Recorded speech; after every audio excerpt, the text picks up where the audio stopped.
નમસ્કાર મિત્રો, VN Gujarati YouTube channel તમારું સ્વાગત છે. મિત્રો, દેશ અને દુનિયાની તમામ તાજી ખબર સૌથી પહેલાં જાણવા માટે અત્યારે ચેનલ સબસ્ક્રાઇબ કરી દેજો.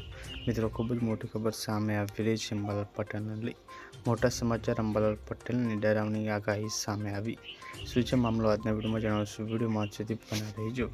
હવામાન નિષ્ણાત અંબાલાલ પટેલના મિત્રો અહીંયા છે જણાવ્યા મુજબ ગુજરાતમાં આગામી દિવસોમાં વરસાદી માહોલ યથાવત રહેશે. ત્યારે મિત્રો આગામી 48 કલાકમાં અનેક વિસ્તારમાં હળવાથી મધ્યમ વરસાદની શક્યતા છે. ત્યારે મિત્રો 30 જુલાઈથી ઓગસ્ટ 3 સુધી રાજ્યમાં ભારેથી ભારે વરસાદની પણ સંભાવના વ્યક્ત કરવામાં આવી છે. ત્યારે મિત્રો કેટલાક વિસ્તારોમાં 8 થી 10 ઇંચ અને ક્યાંક 20 ઇંચ સુધી વરસાદની આગાહી છે.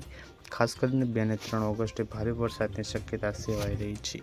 તો અંબાલાલ પટેલે વધુ આગાહી આપી છે. જ્યારે મિત્રો આની પાછળ મિત્રો હવામાન નિષ્ણાત અંબાલાલ પટેલે કહ્યું છે કે ભારેથી ભારે વરસાદ થઈ શકે છે. તો પલ પલની અપડેટ મળતી રહેશે. ધન્યવાદ.